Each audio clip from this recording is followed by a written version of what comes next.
I never thought I'd be in a position where I'd have to change the locks on my own house to keep my sister out. But life has a way of throwing unexpected curveballs at you, especially when family is involved. Let me start from the beginning. I'm Emma, and I have an older sister named Sabrina. Growing up, Sabrina was always the golden child, the one who took risks, chased dreams, and supposedly knew how to live life to the fullest. She married young, had 2 beautiful daughters, and inherited our grandmother's house. I, on the other hand, took what my family called the safe route.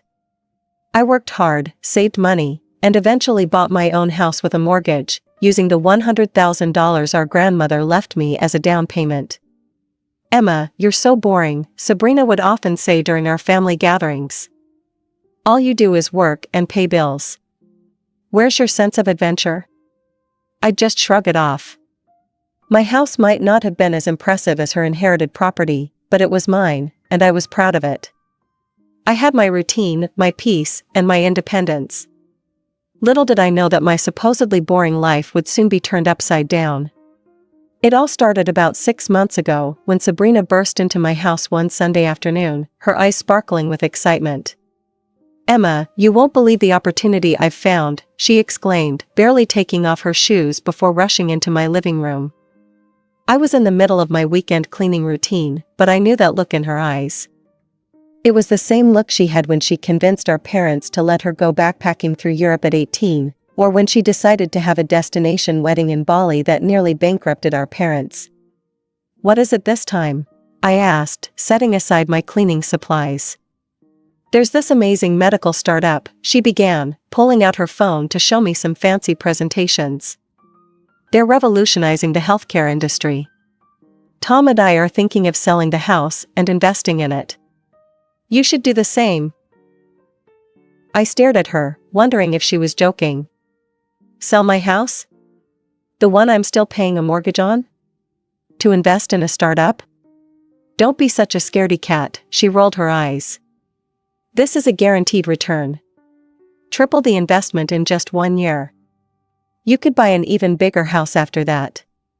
"Sabrina, I don't know anything about medical startups or investments," I tried to reason with her. "And I'm perfectly happy with my current house." She looked at me with that mixture of pity and disappointment I'd grown used to over the years. "This is why you'll always be stuck in the same place, Emma. You're afraid to take risks, to grow. You're just stagnant." The conversation quickly turned into an argument, with Sabrina calling me a loser for not jumping at this amazing opportunity. When I expressed concern about her risking her family's only home, especially with 2 young daughters to think about, she just laughed. The day after Sabrina's visit, I went to see our parents, hoping they might talk some sense into her. I should have known better. Mom was in the kitchen making her signature lasagna when I brought up the conversation with Sabrina. "Your sister told me about the investment opportunity," Mom said, not even looking up from her cooking. "I think you should seriously consider it, Emma." "Mom, she's talking about selling her house, her only house, and putting all that money into some startup we know nothing about." Mom put down her spatula and turned to face me, wearing that expression I'd seen countless times growing up, the one that said I was disappointing her yet again. "Why can't you be more like your sister?" she sighed. "Sabrina is always striving for self-development. She's not afraid to take risks. But you?" She shook her head. "You're just lazy, Emma. You don't want to change your life for the better." Over the next few weeks, I tried everything to convince Sabrina to reconsider. We had countless phone calls that all ended the same way. "Emma, this is my chance to get rich quickly," she'd say. "Stop being such a party pooper. This is a legitimate investment opportunity. Have you even researched this company?" I asked during one of our calls. "Have you talked to a financial advisor?" But Sabrina wouldn't listen. She sold her house and invested most of the money in the medical startup. With what was left, she and Tom took their daughters to the Maldives, renting a house there while they waited for their dividends to roll in. The photos started flooding my phone almost immediately. Sabrina on pristine beaches, her daughters playing in crystal clear waters, sunset dinners by the ocean. Each picture came with a caption designed to twist the knife. Living my best life, while some people are too scared to chase their dreams. This could have been you, sis, if you weren't such a chicken. Another day in paradise, while the boring people stay home. Even our parents got in on it. During our weekly family dinners, they'd look at Sabrina's latest Instagram posts and sigh. You see, Emma, Dad would say. You could be there too if you weren't so careful all the time. Your sister really knows how to live, Mom would add. It's not too late to join her, you know. The investment opportunity is still open. I sat through these dinners, quietly eating my food while they browsed through Sabrina's photos and talked about her courage and vision. Sometimes I wondered if I was the crazy one for not seeing this amazing opportunity they were all so excited about. But deep in my gut, something told me this was all too good to be true. 6 months passed, and the photos from the Maldives stopped coming. At first, I thought maybe Sabrina had finally grown tired of trying to make me jealous. Then one morning, I saw the headlines. Medical startup exposed as massive fraud scheme. Thousands of investors lose everything in healthcare scam. Startup founders flee country amid fraud investigation. My hands shook as I read the articles.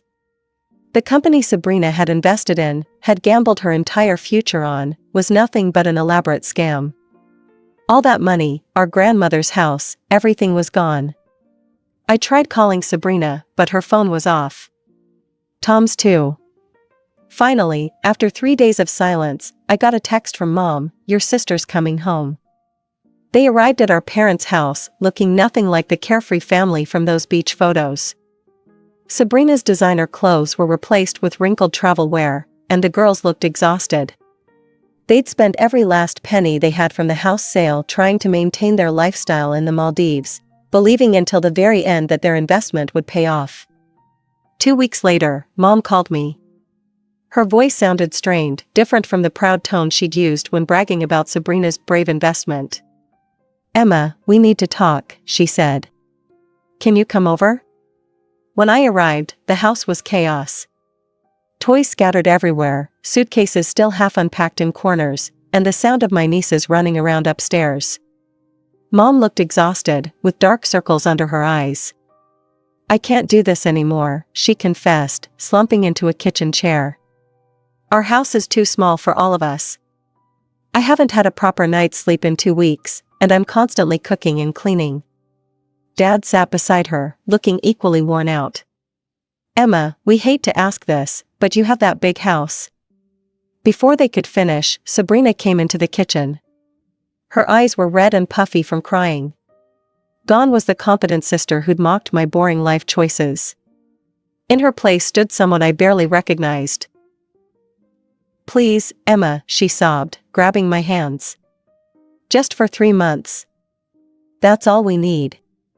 Tom and I will find jobs, save up for a place of our own. I promise we won't stay longer than that. I looked at my sister, really looked at her. The designer clothes and expensive jewelry were gone. So was that smug smile she'd worn in all those beach photos. Her daughters peeked around the doorframe, quiet and uncertain, so different from their usual bubbly selves. 3 months, I finally said, my voice firm. Not a day more. And I mean it, Sabrina. Thank you, she threw her arms around me. I promise we'll have everything figured out by then. You won't regret this.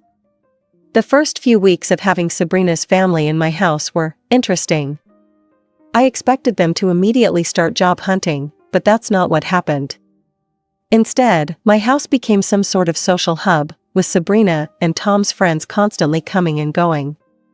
We need to decompress, Sabrina explained one evening when I found her and Tom drinking wine with their friends in my living room.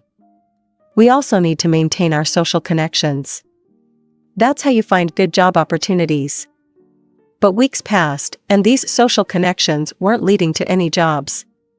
Every morning, I'd leave for work to find them still in their pajamas, planning another get-together. Every evening, I'd come home to find them networking with friends. When are you actually going to start looking for work? I finally asked 1 month into their stay. You're so uptight, Emma, Tom said, scrolling through his phone. We're still processing our trauma. We need time to gain strength. Finally, after a month of processing, they both found jobs. I thought this would be the turning point, that they'd start saving money for their own place. I was wrong. Instead of saving, they started spending their salaries on what Sabrina called maintaining their standard of living. My kitchen became filled with exotic ingredients I couldn't pronounce, delivered by expensive specialty food services. I can't just switch to regular food overnight, Sabrina explained while unpacking a $200 grocery delivery. My body got used to certain things in the Maldives. I need to transition slowly. When the 3-month mark approached, I decided it was time for a serious conversation. I found Sabrina in the kitchen, ordering another exotic meal delivery on her phone. So, I started, trying to keep my voice casual. Have you started looking for places to rent?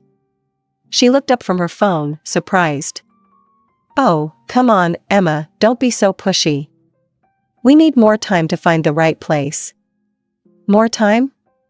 The agreement was 3 months. That was the deal. Why are you being so selfish? She frowned. We need to find a place that's in the right school district for the girls. These things take time. And how many places have you actually looked at? Her silence was answer enough. That evening, my phone rang. It was Mom. Emma, Sabrina told me you're trying to kick them out, she said accusingly. I'm not kicking them out, Mom. The agreement was 3 months. It's been 3 months. She has small children, Emma. You can't just send them out on the street. What kind of sister are you? I closed my eyes, feeling a headache coming on. Fine, I said finally. 3 more months. But that's it. This is the last extension they're getting. You're doing the right thing, Mom said, her voice softening. They're family, after all. Family. That word was starting to feel more like a burden than a blessing. As I hung up the phone, I couldn't shake the feeling that I'd just made a huge mistake. When the utility bills arrived that month, I nearly had a heart attack. The numbers were more than triple what I usually paid. Water usage had skyrocketed, electricity consumption was through the roof, and don't even get me started on the heating bills. I sat at my kitchen table, surrounded by bills, doing calculations that made my head spin. My mortgage payment was already substantial. I put down $100,000 from my grandmother's inheritance as a down payment, but the monthly payments were still significant.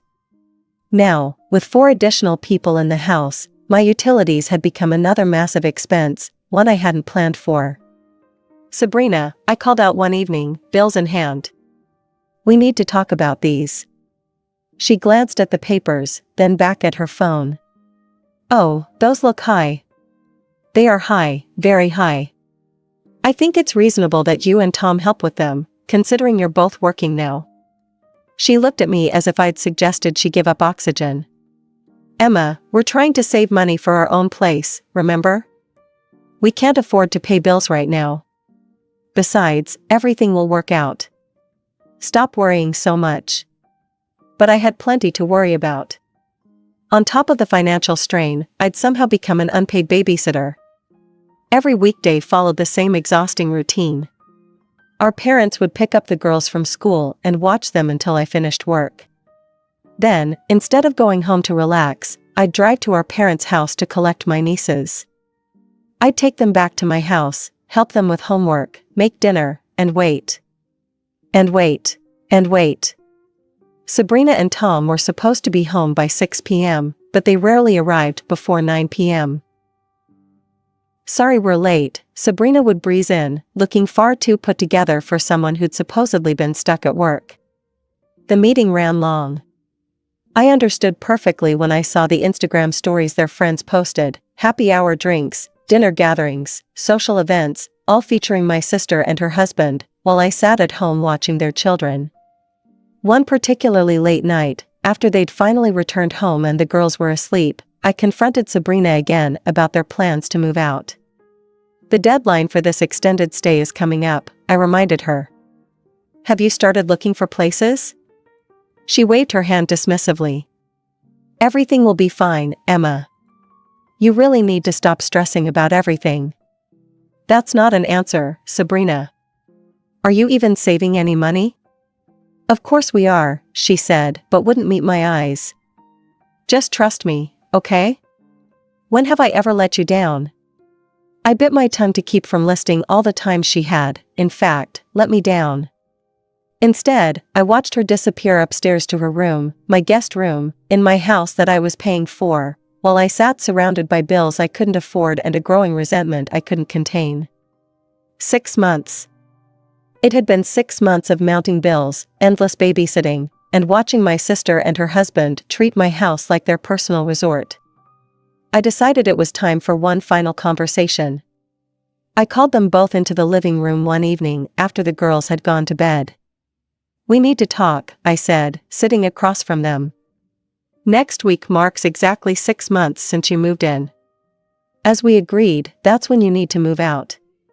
I expected protests, explanations, maybe even promises to start looking for a place immediately.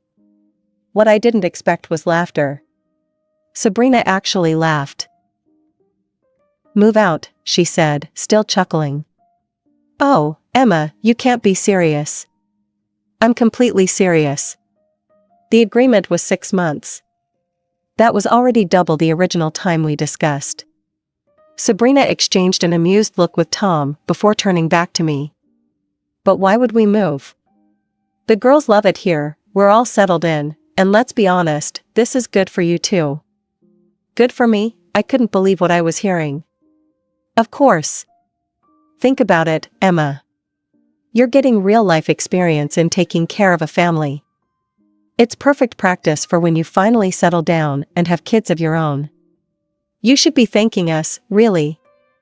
I sat there, stunned into silence, as Tom nodded in agreement.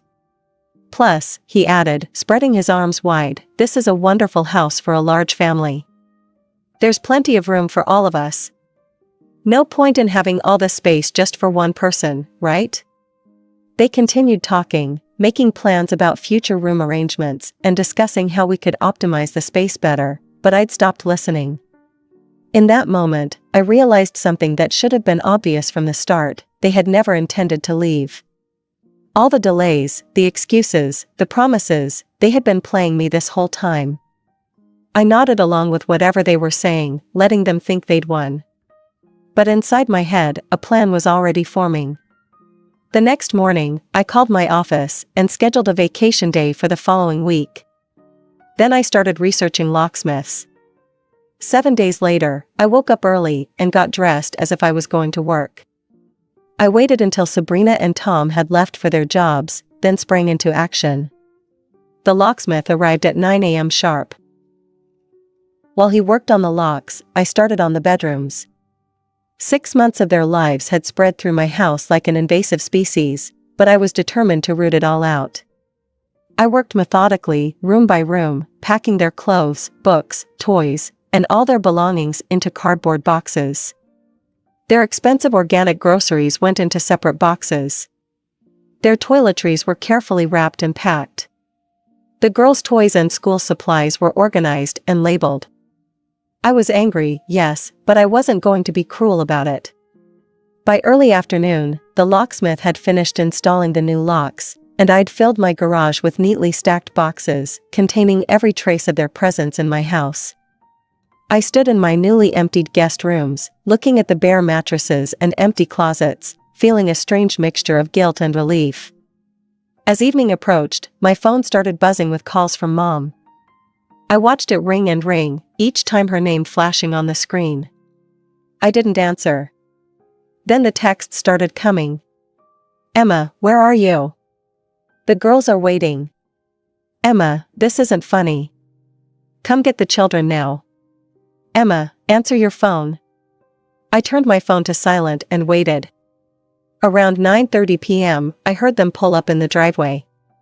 There was the usual sound of car doors slamming, children chattering, then the unexpected jingle of keys against new locks. The confusion started first. I could hear them trying different keys, probably thinking they weren't putting them in correctly. Then came Tom's voice, "What the hell?"